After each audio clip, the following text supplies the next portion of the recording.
All set. Excellent. Welcome, everyone, to Become a Cybersecurity Ninja, a 10-part webinar series. Today's session, Basic Network Security. This is session 2 of 10, and we have with us a special guest who I'll introduce momentarily. Thank you, everybody, for coming today. Just to quickly go over our Ninja plan. 2 weeks ago, on the 24th, we started off with threat modeling and risk assessment. Today, we're doing network security basics. In week 3, actually, the title's changed. Instead of authentication, we've called it Your Passwords Are Broken. That will be on February 21st. These titles and topics may change as we go through, but we'll see how it goes. We've got encryption on March 7th. We've got gone phishing, social engineering, and ransomware on the 21st. We've got mobile security on April 4th. Digital privacy, VPNs, Tor, rating, and social on April 18th. Security tools, a review of our favorite tools and services on the 2nd. Now what? Incident response, and then a wrap-up, and, of course, our Cybersecurity Ninja quiz on May 30th. So that is the full plan. I, of course, am Joshua Pesce, Vice President of Technology Strategy at Roundtable. Roundtable helps we help hundreds of organizations achieve their missions through effective use of technology. And I'm going through mine fast because I want to introduce Ken Montenegro. Ken, tell us about yourself. So thank you, Josh. So I'm the IT director at Asian Americans Advancing Justice, and I've been doing this work for creeping on 20 years, and so I'm really glad that to be part of this. Thank you, Joshua, and Roundtable. And I think that the format that Josh has presented is wonderful because I think when it underscores how security is really a process rather than a product. So I guess we could dive on in. Let's do it. All right, so Ken's going to start us off at the beginning today on basic network security. I'll just give everybody like 15 seconds here to read this cartoon before I hand it off to Ken.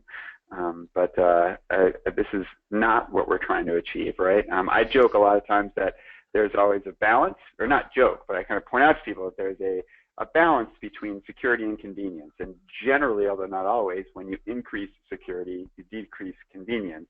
So this cartoon, I think, demonstrates that taken to the ridiculous extreme. And Ken, with that, off you go. So cool. As we begin this session today and you review the learning objectives, there will be space for questions at the end. So if you see something here that you feel is relevant to the topic of network security, please, please, please put it in the chat and we'll try to cover it time permitting.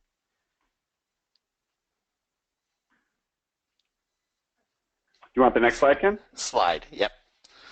Okay.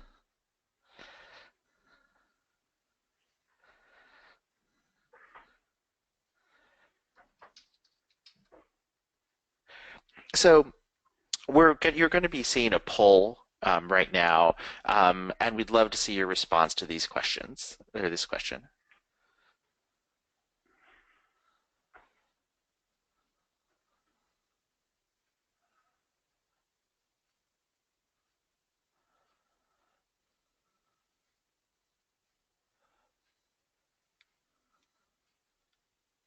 Go ahead and close that up then and show the results.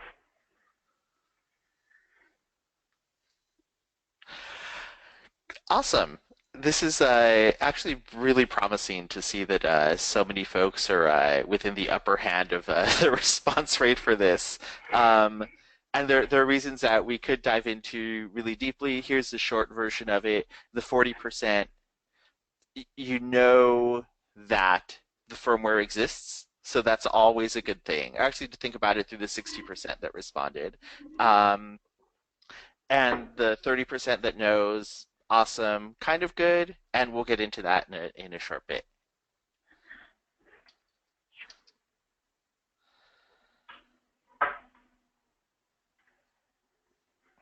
Cool. So this is a typical network diagram. I say typical because as organizations grow, the posture will change substantially. Some people will have their Wi-Fi hanging off to the side in a completely parallel network. Other people will not have this orphaned workstation. But the general concept of this is that at the periphery, at the border of your network, the best practice is to have a router firewall that is controlling traffic in and out of your network. One of the reasons why you want to do this is a router firewall, or at least a business class router firewall, will let you do some logging. So you'll be able to analyze and study what traffic has been going in and out. And when we think about a business class firewall, what differentiates that from your home device is that a business device will usually have things like the ability to buy licenses to do things like web filtering, some data loss prevention. Sometimes they even bundle a VPN, like a really basic VPN functionality in there, which are all really good elements of a network that give you a lot of flexibility, give you and your staff a lot of flexibility as to what you can do with it. Um, You'll notice that in this diagram, we have all the elements that even a small network would have. So we have to incorporate the consideration of what do we do with personal devices that staff bring into the office, like smartphones, personal laptops, organizational laptops.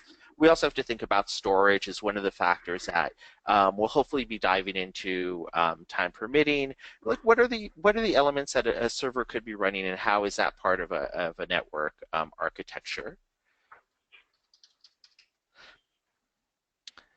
When we think about the primary roles of a firewall, it is really the gateway between your local network, so the computers that are just like roaming around in your office, connected generally, usually by Ethernet, to the big bad internet. And as the image shows, or the figure shows, that, sometimes there's good stuff, sometimes there's bad stuff, and you really want to keep the bad stuff off your network. A lot of folks will say, well, we're really small, why do I need to network? And I think there is a substantial cost benefit to networking, and to do it right, we have to do it securely. So if you want to share printers and files, etc., the data shows that there's increased productivity when people are able to share these things very easily in a very uniform and simple way. And when we're doing this, we want to make sure that security is not an afterthought, but really one of the primary factors in this design. And part of that design is determining what type of traffic we allow to come into the network and to exit the network as well. A lot of times it's easier to just say, well, I just want port 443, which is secured HTTPS traffic coming into my network, and only this other type of traffic leaves. I would say this is a good opportunity for a user-centered design, because you'll be able to identify what are staff doing on your network. And by doing that, you can kind of adjust your security posture so that when you're securing things, you're not creating a huge inconvenience. And I think that it merits the bold that it has, that errors in configuration are really common means of a breach. That's kind of the low-hanging fruit. An error in configuration could be unnecessary ports open, like if all traffic is allowed in and out. An error in configuration could be default passwords. Um, or turning on services like VPN that your staff don't need and that you don't intend to use, but you turned it on anyhow because, well, we thought about using it and we never got around to turning it off.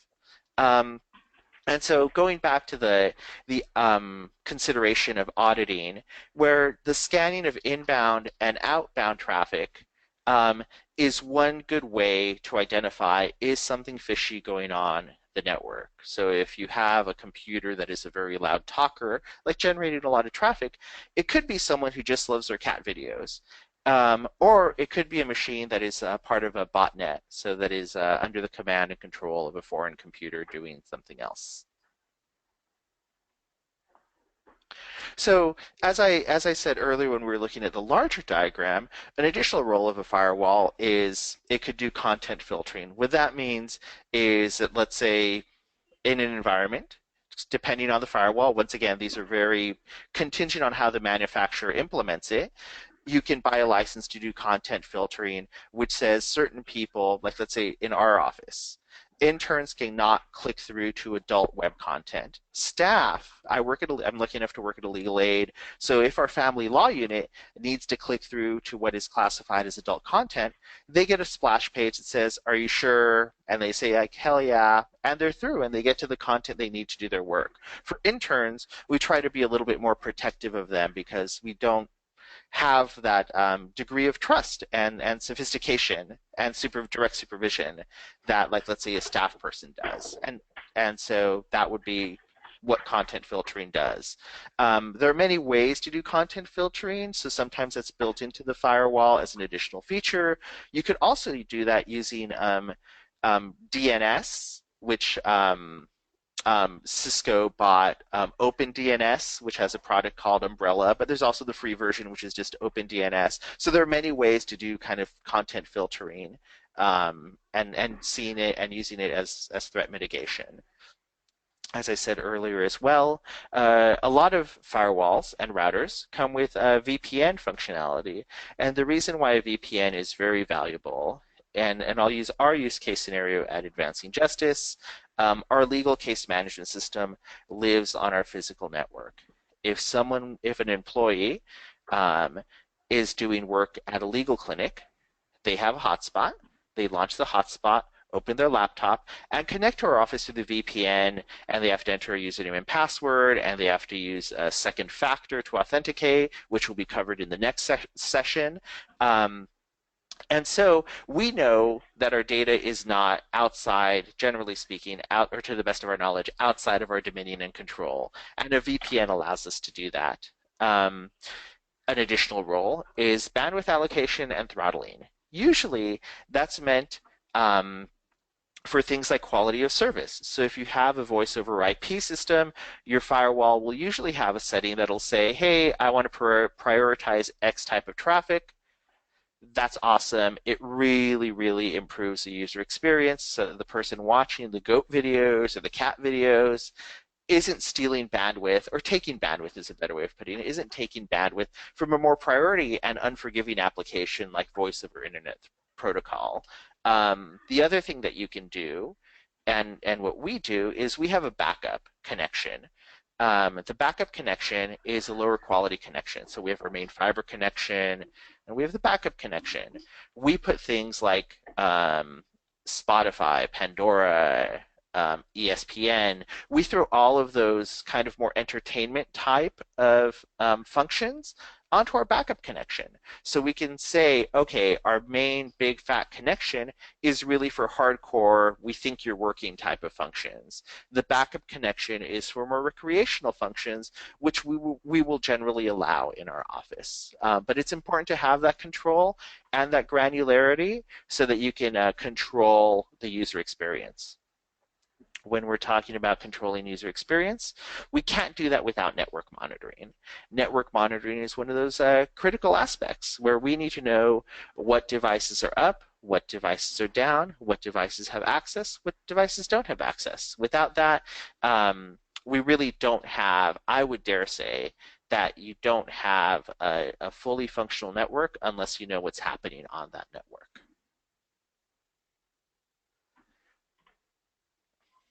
So, key factors to success. Current firmware. I'm a big fan of current firmware. And that sounds easy, but I think in a business environment, there are a couple of steps to getting to current firmware. Current firmware generally, to me, at least in our shop, the process is we make sure that we're not on beta firmware. We try to stay away from beta firmware because if something goes wrong, everybody will suffer. In our office, at least, and that means that we'll be like the fulcrum of the suffering. So current firmware generally means not beta firmware. Our current firmware process also entails we make a backup of the current configuration of the router before we install a new version of firmware. It's a step that's easy to forget, but it's a step that has saved our lives a couple of times. Well, not our lives, but has really avoided a lot of pain a couple of times where we'd have to revert to a previous configuration. Proper configuration, like we talked about earlier, proper configuration is a configuration that works for you. Generally speaking, I'm not a big fan of this configuration will work for everyone. And I also like to tell my users, you're the experts in the area that you work. What functionality do you need? Tell me in like your regular work language what you need, and we'll try to translate that into tech. And that means that then that manifests itself generally by making sure that, you know, the necessary ports are open, that we don't have anything unnecessarily running, unnecessarily open, that if someone has a user control issue, that they can get through that user control issue. it's also very important. And it's difficult because these are the things that are invisible and kind of superfluous until you really need them. Nothing is evidence of that more than documented change controls. It's easy for us to say, like, hey, I'm going to add this service, let's say Google Play Music, to my backup connection configuration. Or a better example, which is a real example, where in our office we said, oh, Amazon Music Player. Um, Amazon Music Player, we're going to put that on the backup connection. We did that, and then we broke Amazon Web Services from going on the big connection. So document your changes. Backup configuration, it's already been mentioned, and alerts for anomalies. I think that's really, really important. And that would be the basic factors to succeeding with your firewall, and knowing what you have, knowing what features you could add. So this slide is really more academic in nature, but it shows the various manufacturers of firewalls and where they stand in the Gartner quadrant. So Gartner does really good industry research, and usually top right quadrant is where you kind of want to be, though look at all of these products as kind of not bad per se. Depends on your needs. So this is very important. Things always change. It's important to always try to not try, to actually make the time to do assessments. Fortunately, there are many tools, and Joshua has a nice list of various tools to do assessments. The Fortinet assessment is pretty solid. Have a look at it. Run it. Your firewall vendor might have their own assessment, so you may not even have to go this route. But please, please, please do a network assessment. You will learn so much about how things are running.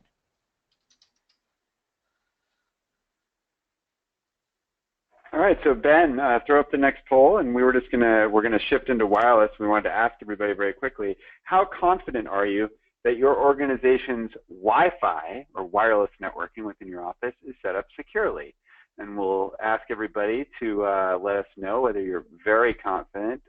We were going to ask you more specific questions, like the type of encryption, whether you're using WPA or WPA2 or WEP, but we felt like probably a lot of people wouldn't know.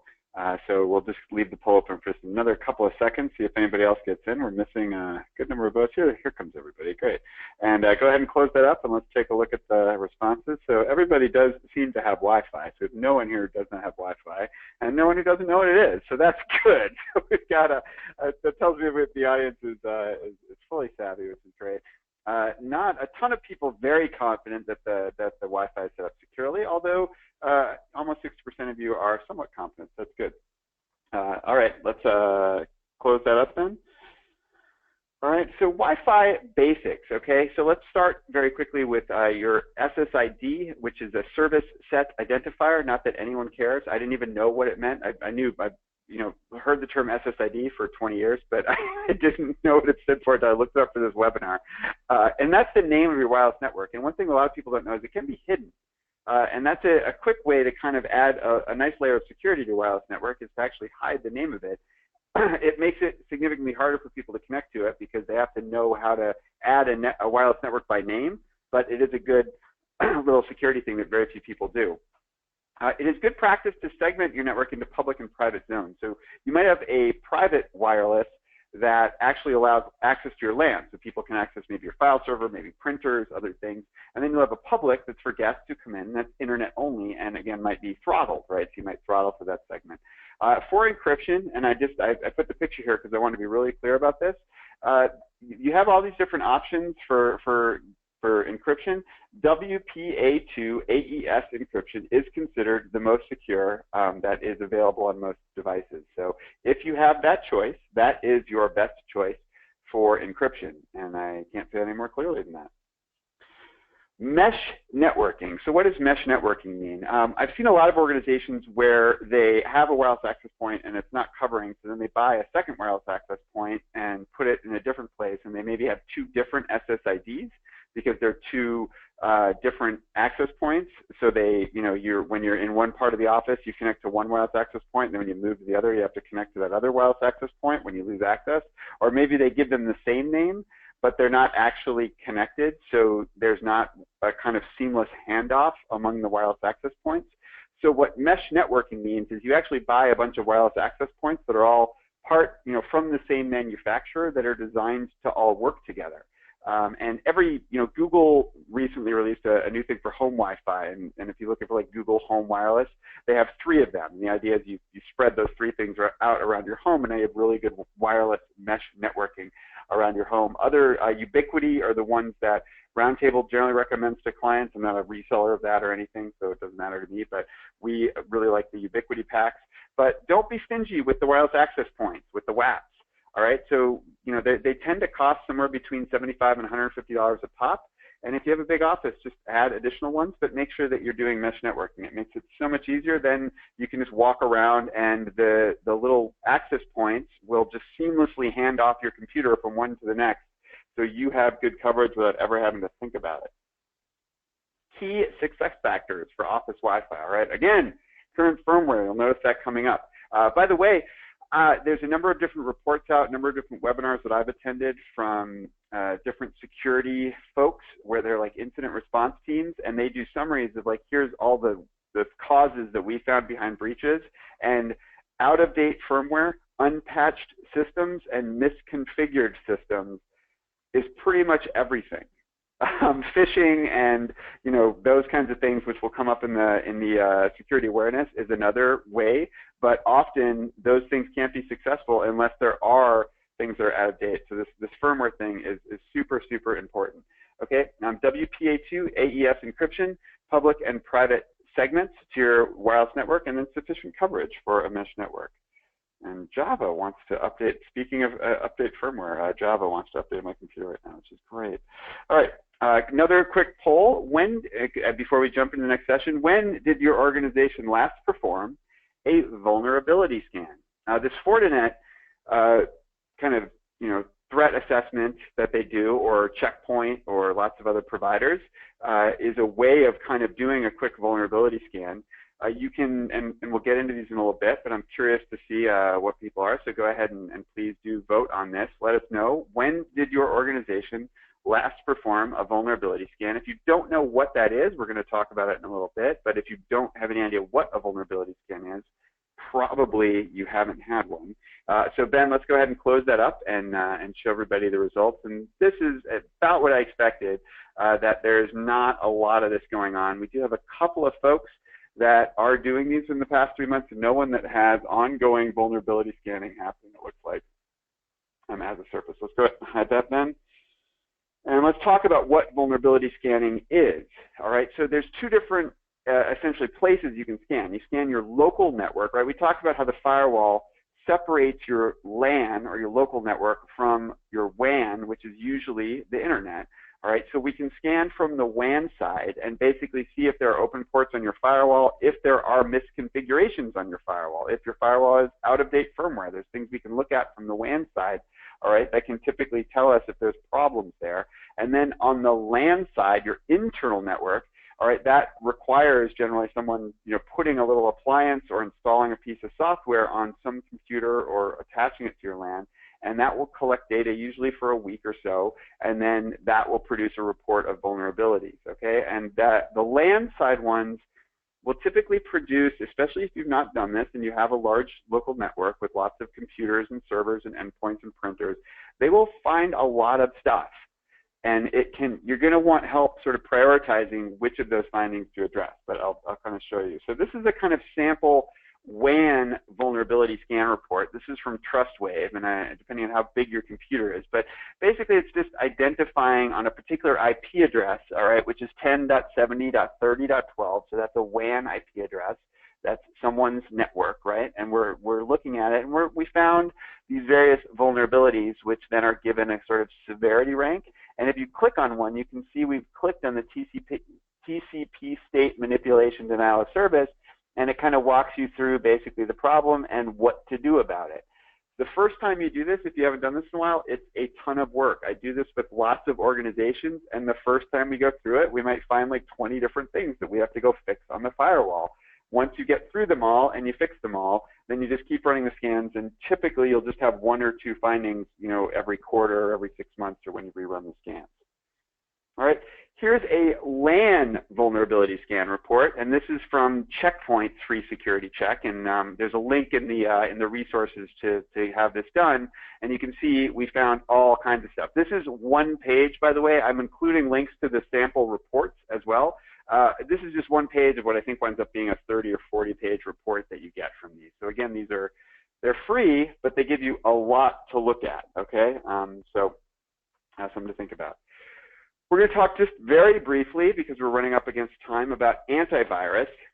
And so opinions, I just want to kind of say, Ken, this is where I encourage you to weigh in, and Ben, you as well, to kind of get the different antivirus opinions, just to show everybody that even among the 3 network people here, you'll get varying opinions about the importance and value of antivirus.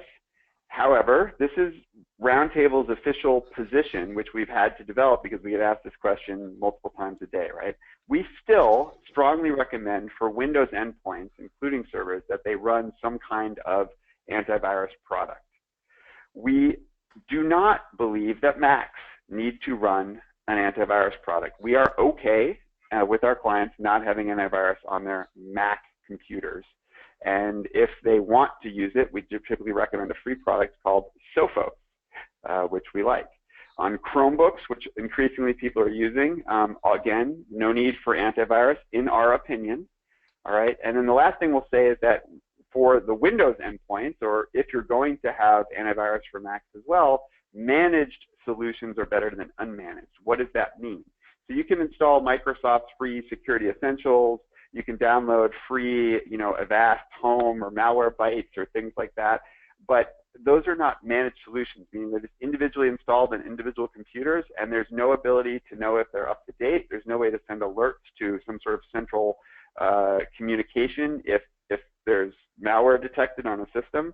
So managed solutions like Symantec Endpoint or AVG Cloud Care or Kaspersky Enterprise or Avast Enterprise, which is available, I believe, free for nonprofits through TechSoup, and Symantec Endpoint, which I'm not a fan of, but is available at a steep discount through TechSoup for nonprofits are good solutions. The key thing I do want to say is that antivirus by itself is, no matter what, no matter how well it's implemented, is not by itself sufficient defense against malware threats. It is not. And if you think it is, then you're at risk. So Ken, Ben, either of you want to dissent from anything I said there strongly? I encourage you to do so if you feel it in your heart, and also in the audience too. If anyone wants to put in, in the chat, strong disagreements with anything I just said.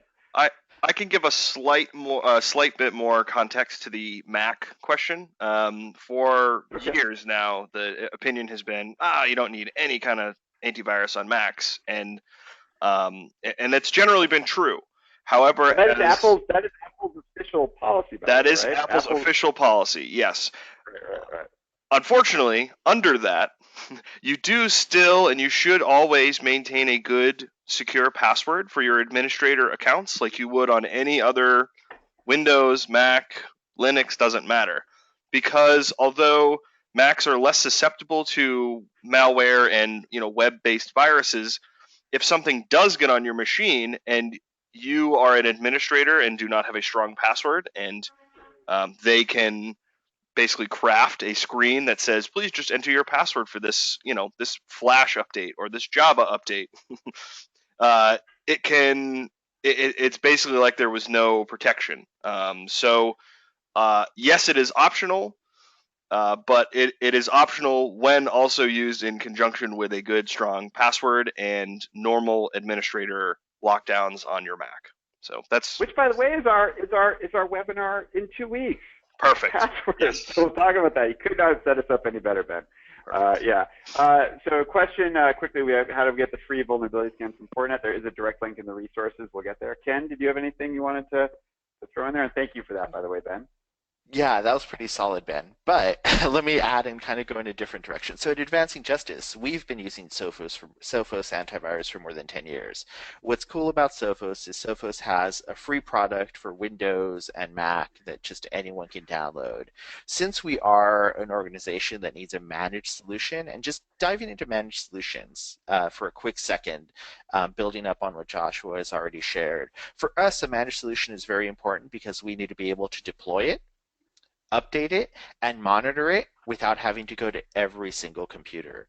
So that is the blessing or the benefit of a managed solution is you're able to see, hey, what applications are really causing like a lot of issues on machines. And what I mean by that is, so Sophos looks at it through the lens of endpoint protection, and a lot of other what used to be traditional antivirus vendors are looking at it that way as well, where is an application taking a lot of resources on the machine? So it'll do heuristic analysis. Sophos for business, which is what we use, it does application control, it does data loss prevention. So there are all these things that have kind of evolved in the antivirus space. I'm a big fan of antivirus on the Mac because the Mac is such a big target. And I think it's such a big target because Apple, I would have to say, is somewhat irresponsible in their official position that, oh, if you have a Mac, you're safer. And I think that was true when Mac wasn't a very big attack surface, but nowadays it isn't a big attack surface. And 2 weeks ago, I was doing a presentation at City University of New York's law school, and that was one of the things that we talked about was how their network is now very serious about antivirus on Macs because there's a lot of bad stuff happening on Mac. Yeah, that's what I have to say on it. The other I piece told too you, is, oh, I'm sorry. The other no, I piece was too just is gonna say, that, I told everybody there was, and there he is. yeah. It's great. This is awesome. Yeah, the other thing too with Apple is it has not been considered for I would say any of its lifetime that Macs are used primarily in a business setting as well. So Apple's as Ken says irresponsible position, which I agree with, um, was geared towards more consumers, where you as an individual by yourself are not much of an attack um, surface or a you don't have much of a reason to be attacked as an individual. However, if you bring that machine into an organization which then has organizational data and financials, and if you're a nonprofit that does lobbying, there's an extra layer there as well. um, so if you're just a consumer, maybe you can get away with not having it, but if you're in an organization, and specifically if you're using organizational materials and infrastructure, it's certainly something you want to consider as a business. So, and that has been a growth market as well.